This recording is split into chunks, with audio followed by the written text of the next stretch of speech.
আসসালামু আলাইকুম সবাইকে। নবম দশম শ্রেণীর স্টুডেন্টরা, কি অবস্থা তোমাদের?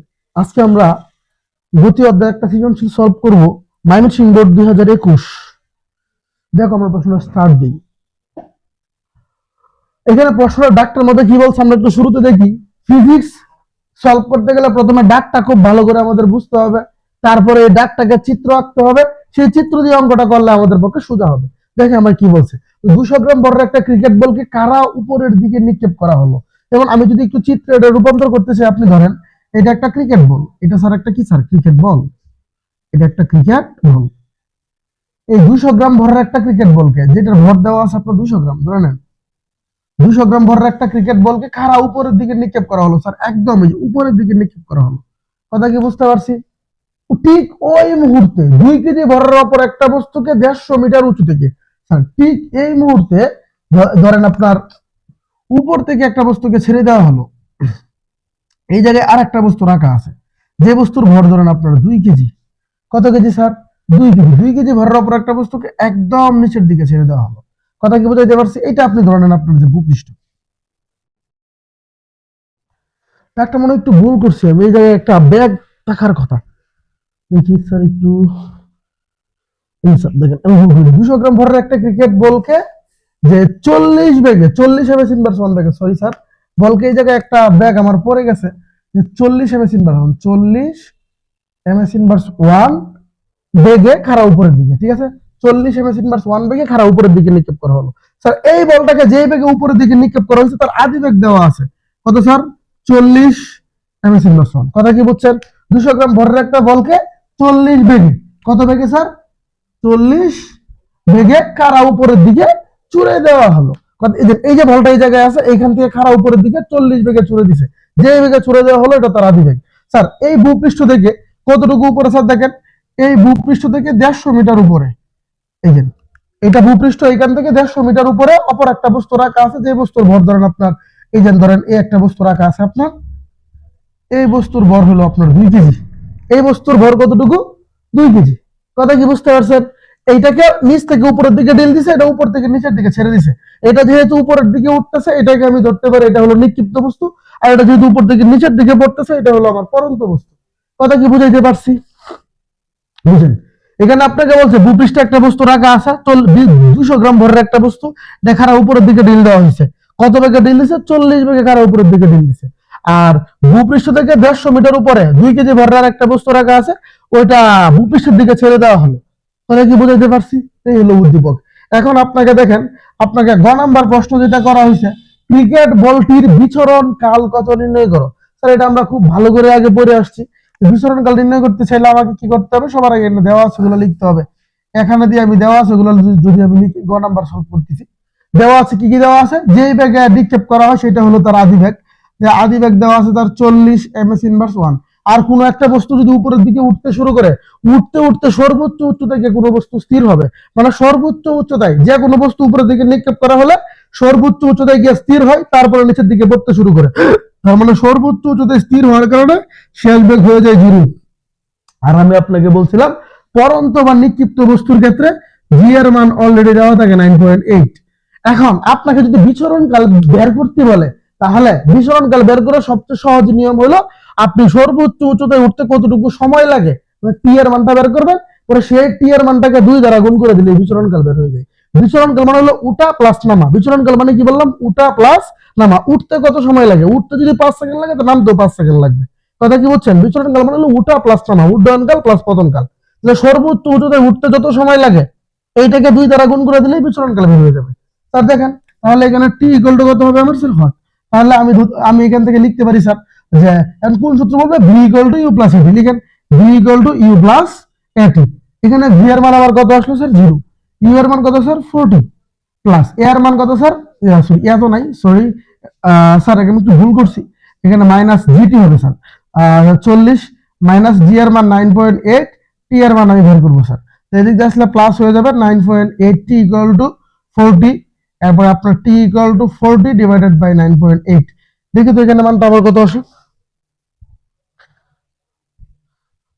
আমি যদি একটু ক্যালকুলেশন ইউজ করি আপনারা দেখবেন, ক্যালকুলেটরটা ছাপতে যদি এখানে দেখেন যে আমার এখানে কত দেওয়া আছে স্যার? 40 ডিভাইডেড বাই 9.8, 9.8 মানে 4.08, এটা অ্যান্সার আসছে আমার 4.08, 4.08 সেকেন্ড। মানে এই সময়টা আপনার লাগছে সর্বোচ্চ উচ্চতায় উঠতে। আমি আপনাকে বলছিলাম সর্বোচ্চ উচ্চতায় উঠতে যে সময় লাগে, সর্বোচ্চ উচ্চতা থেকে ভূপৃষ্ঠে নামতে ঠিক একই সময় লাগে।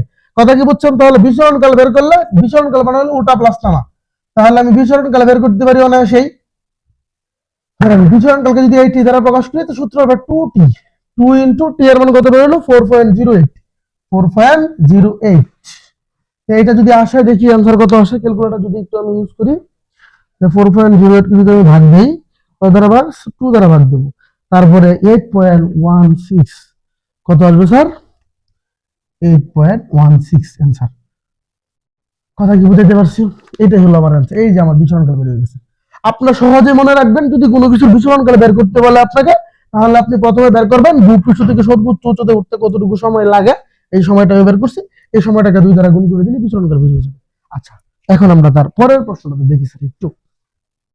ওকে, তো এটা আমি একটু মুছে দিলাম, ঘটাই একটু মুছে দিই। স্যার আমাকে এর পরের প্রশ্নটা বলা হয়েছে, ভূপৃষ্ঠ থেকে কত উচ্চতায় বস্তু দুটি মিলিত হবে, গাণিতিক ব্যাখ্যা দাও। স্যার যেমন চিন্তা করেন, একটা বস্তু নিচ থেকে উপরের দিকে ঢিল দিচ্ছে, আর একটা বস্তু উপর থেকে ছেড়ে দিছে, এই জন্য যদি এরকম যদি হয়, তাহলে অবশ্যই একটা বস্তু উপরের দিকে উঠবে আর একটা বস্তু নিচের দিকে উঠবে, তারা অবশ্যই একটা বস্তু আর একটা বস্তুকে অতিক্রম করবে না, যে একটা বিন্দুতে এসে মিলিত হবে। যেমন আপনি চিন্তা করেন, এখানে একটা বস্তু আছে, এখানে একটা বস্তু আছে, এই বস্তুকে আপনি উপরের দিকে ঢেল দিলেন আর একে নিচের দিকে ছেড়ে দিলেন, এরা যদি নামতে থাকে আর যদি উঠতে থাকে, অবশ্যই এরা দুইজন একটা বিন্দুতে এসে মিলিত হবে। এরা ভূপৃষ্ঠ থেকে কত উচ্চতায় মিলিত হবে?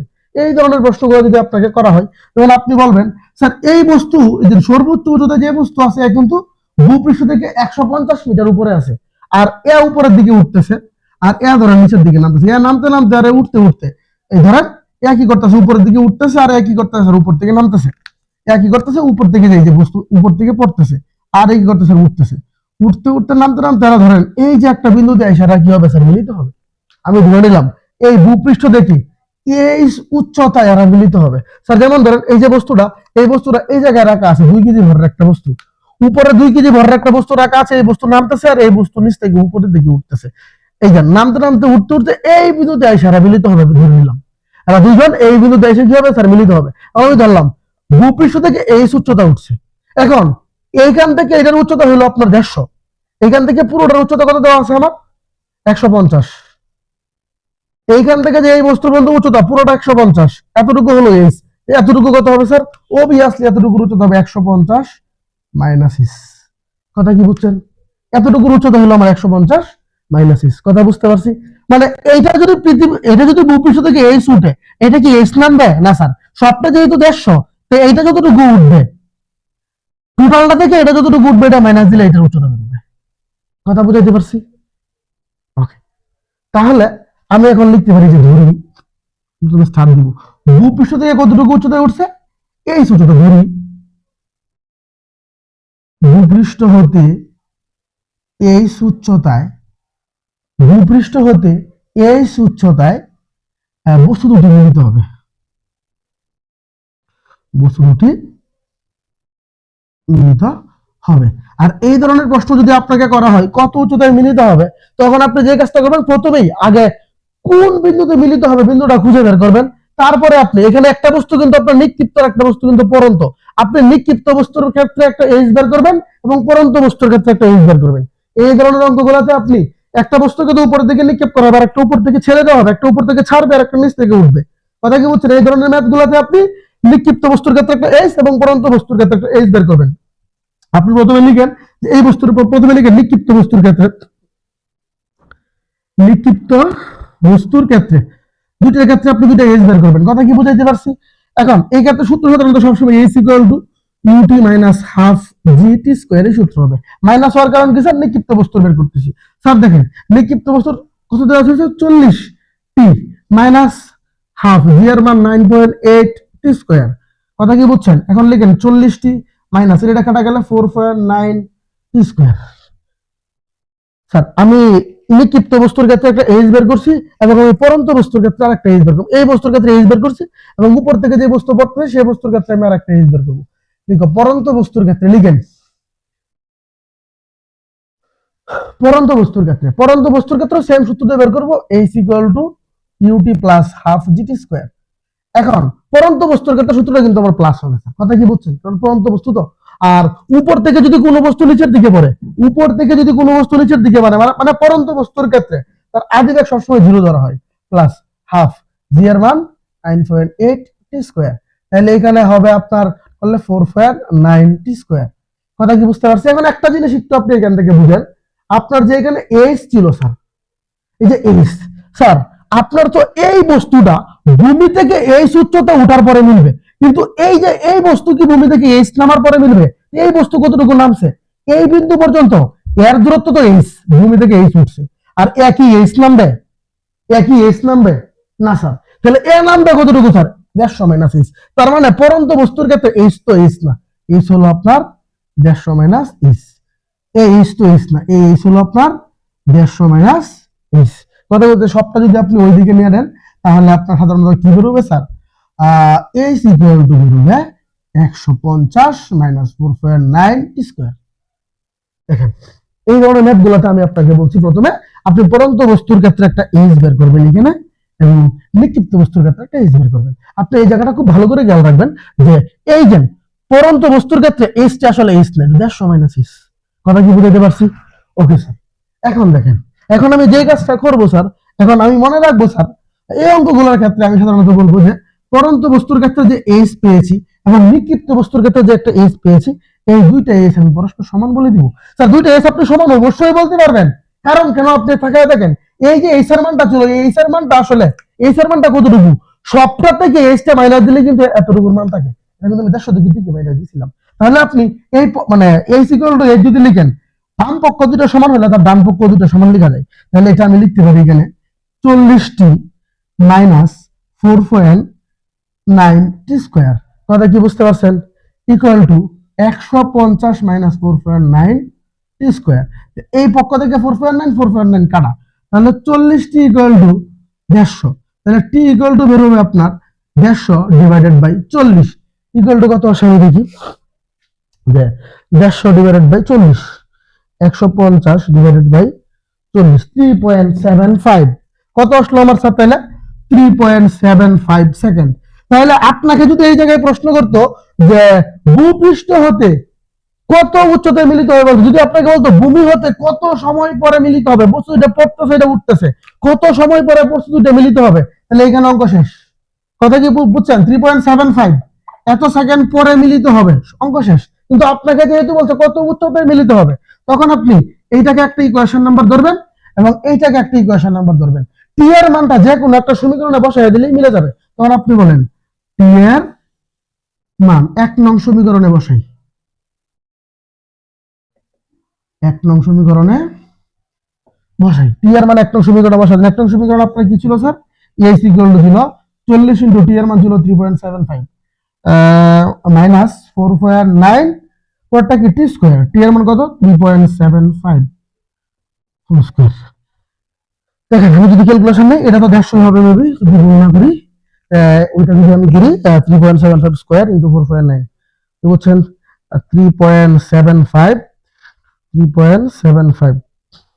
এদিকে আমি গুণ দিব যে 4.9 দ্বারা 4.9, ঠিক আছে, এটা হচ্ছে 68.90, 68.90। এটা যদি আমি 150 থেকে যদি মাইনাস করি, এখানে আমার মানটা কত আসে যে মাইনাস 150, 81.09। আমার অ্যান্সার আসছে 81.09। এটাই হলো আমার অ্যান্সার, মানে এত মিটার।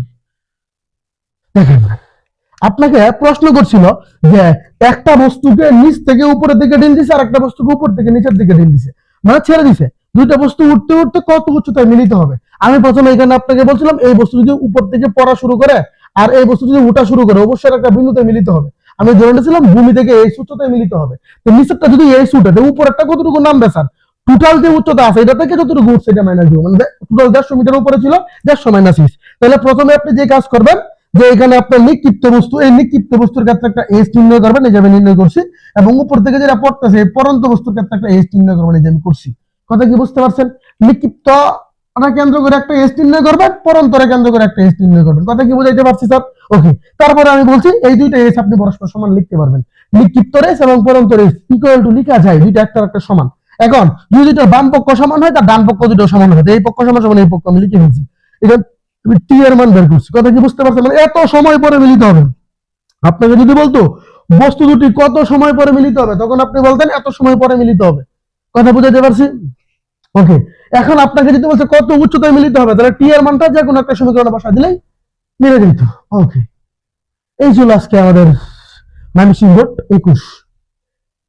আমরা দ্বিতীয় অধ্যায়ে আমরা আমাদের মতো করে ভিডিও আপলোড করতেছি। আপনারা যদি নির্দিষ্ট কোনো ক্লাসের ভিডিও চান আমাদের কমেন্ট সেকশনে জানাই দেন, আর আমাদের ক্লাসগুলো আপনাদের উপকার হচ্ছে কিনা এটাও জানান। আপনাদের উপকার যদি হয় তাহলে আমাদের ক্লাসগুলো সার্থকতা হবে। ঠিক আছে, ক্লাসটা দীর্ঘায়িত করলাম না, ভালো থাকবেন, সুস্থ থাকবেন। ধন্যবাদ সবাই।